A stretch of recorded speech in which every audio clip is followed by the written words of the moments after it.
Hello guys, my name is Doug, and in this video we're gonna take a look at 3 secrets of great graffiti styles. Yeah, in the front row, kicking back, old school tracks like damn.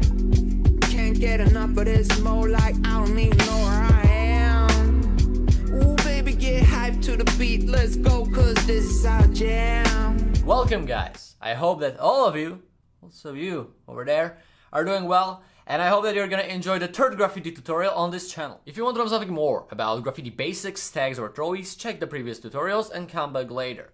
But if you don't really have that much time or you already know these things, here we go. As you might know from the previous episodes, I never really knew any graffiti theory, but in recent weeks, I'm trying to change this. Studying of graffiti from this great book brings me to things that it shows me things that I've been doing, but I didn't really know that I've been doing them.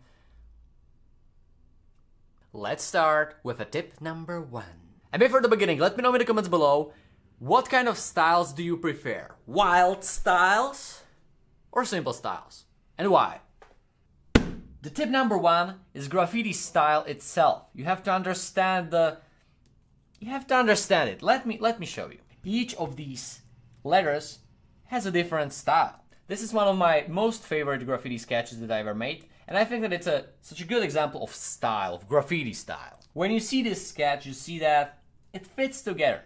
And why? Because I used the same flow and the same elements in each of these letters. In each of these letters, there are these straight parts.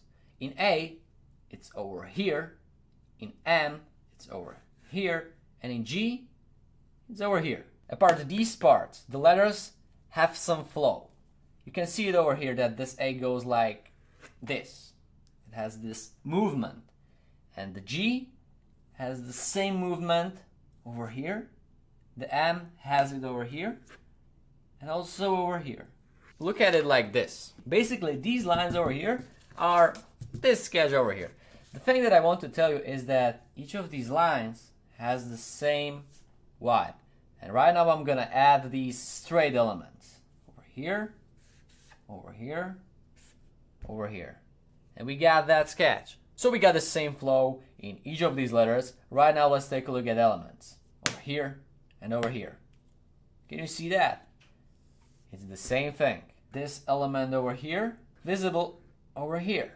This is basically everywhere. This element is also over here. This part of A looks almost like the G, and we can see it also over here on the M. If we take a look at this winter sketch, I can show you the same thing. Same flow almost in every letter. Same elements in every letter. So basically when you are building a graffiti style, you start with that flow and then you add elements. And all these things should fit together. And right now we are like, okay, maybe I understand what's graffiti style, but how do I create one? It's time for the point number 2. Unlike the point number 1, the point number 2 is a little bit more specific. I never really knew about this thing. This point has a name, key parts of the letters. In my experience, lots of ordinary people got a problem to read graffiti. It's true that graffiti letters are harder to read, but still, you should be able to read them. To understand what's the key area of each letter, look at these 3 boxes. All of them look the same, but right now I will change that with key areas. The box number 1 is A. Box number 2 is O. The box number 3, letter S. These key areas of the letters are what makes letters letters. Right now on this paper we got 3 key elements of the letter A. And the thing that I want to show is that this is the important stuff. Outer outline doesn't really matter. Basically, you can do almost anything with the outer outline, but the key areas has to stay there. Over here we got some examples of the styles. And each letter in each style has this key elements that we can see what kind of a letter it is. Also from the point number 1, see the flow of the letters, also the elements. One last thing from this point is that when you do wild style like this, look, the key elements are still there. Over here, and they are clearly visible. I didn't put, for example, this line over here across this element because it would ruin the letter.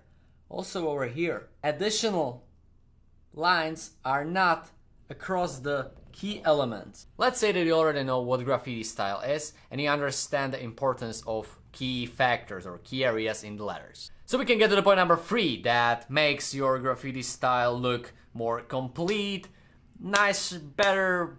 The point number 3 is about style elements or additional elements.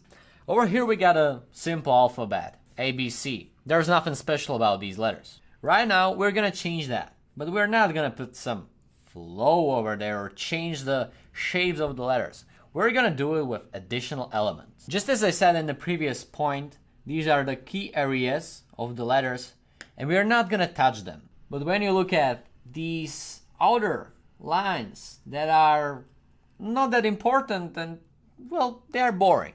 Also, there are these empty spaces. So the first thing that we can do is to fill these spaces with some elements. What I like to do is to put these little squares into these places. Let's say that I want to put something else over there. Boom, we got a little arrow over here. There are multiple kinds of arrows, but to be honest, I don't really like them over there. Another thing that I like to do is that I actually cut the letters in not so important parts. I make a line over here and I take this part and see that. And I'm gonna do it also over here. I just slightly change the position of these parts and it looks better. But what about these long, boring lines?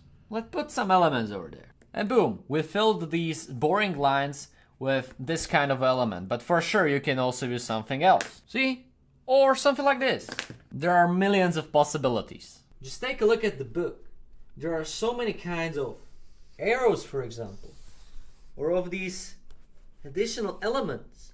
Also, there are things like style additions. You can make it like this, or like this. Yeah, in the front row, kicking back old school tracks like damn. Can't get enough of this mode, like I don't even know where I am. Ooh, baby, get hyped to the beat, let's go, cause this is our jam. This is our jam. Let's go.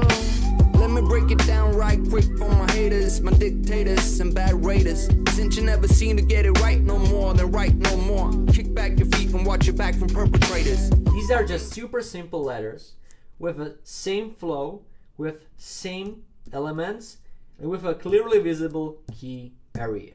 Trust me that if you want to come up with some good style for a beginning, don't try to make wild style. Try something simple. Next time we'll continue. If you don't want to miss that, click to that subscribe button below. Guys, thanks for watching and see you next time.